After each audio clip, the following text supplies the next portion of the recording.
Ubaidullah ইবনে আবি রাফি রাদিয়াল্লাহু তাআলা আনহু বলেন, আমি রাসূলুল্লাহ সাল্লাল্লাহু আলাইহি ওয়াসাল্লামকে দেখেছি।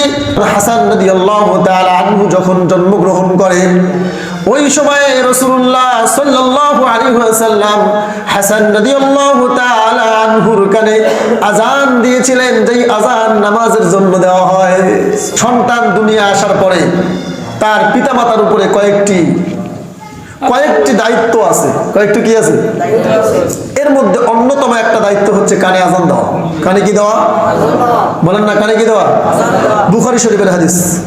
عن عبيد الله بن أبي رافع رضي الله تعالى عنه عن أبيه قال رأيت رسول الله صلى الله عليه وسلم أذن في أذن الحسن بن علي بلن سبحان الله حسن بن علي حين ولدته فاطمة بالصلاة عبيد الله بن أبي رافع رضي الله تعالى عنه বলেন, আমি রাসূলুল্লাহ সাল্লাল্লাহু আলাইহি ওয়াসাল্লামকে দেখেছি।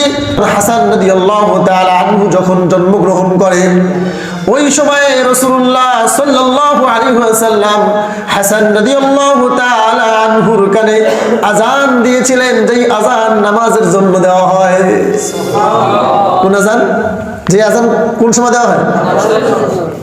নামাজের জন্য দেওয়া হয় যেই আযান, সেই আযান দিয়েছিলেন রাসূলুল্লাহ সাল্লাল্লাহু আলাইহি ওয়াসাল্লাম। কার কানে? হাসান রাদিয়াল্লাহু তাআলা আনহুর কানে। অর্থাৎ এখান থেকে প্রমাণিত হয়, শিশু জন্মগ্রহণ করলে প্রথম কাজ হচ্ছে কানে আযান দেওয়া। কানে কি দেওয়া? আযান দেওয়া। এবার কানে যে আযান দিবেন, ছেলে হলে আযান দিবেন, মেয়ে হলে দিবেন না। বিষয়টা এমন নাকি? কি বলেন? বিষয়টা এমন? বিষয়টা এমন নয়। বরং ছেলে হোক আর মেয়ে হোক, কানে আযান দিতে হবে। কানে কি দিতে হবে? আযান তাকে শুনিয়ে দিতে হবে। দুনিয়ার কোনো আওয়াজ, একটা সন্তান যখন জন্মগ্রহণ করে, জন্মগ্রহণ করার আগ মুহূর্তে শয়তান আজাজিল ইবলিস তার বাহিনীকে লেলিয়ে দেয়। কাকে লেলিয়ে দেয়? তার বাহিনীকে লেলিয়ে দেয়।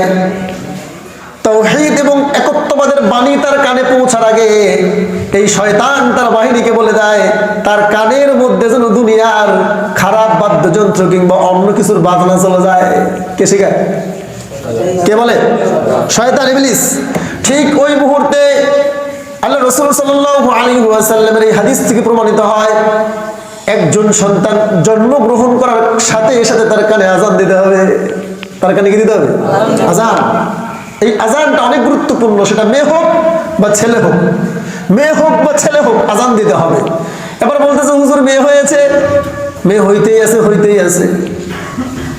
এরকম 5-6টা মেয়ে হয়েছে, ভুরু কুচকানো, 3 দিন ব্যাপী কোনো আযান দেয় না, মেয়ে হয়েছে অসন্তুষ্ট। অথচ আল্লাহ রাসূল বলেন, যার ঘরের মধ্যে 3টা মেয়ে আছে, নিশ্চিত এই ব্যক্তি আর আমি জান্নাতের মধ্যে পাশাপাশি থাকবো। কে বলেছেন? তাহলে কি মেয়ে সন্তান হলে মন খারাপ করা যাবে? আওয়াজ নাই। মেয়ে সন্তান হলে কি মন খারাপ করা যাবে?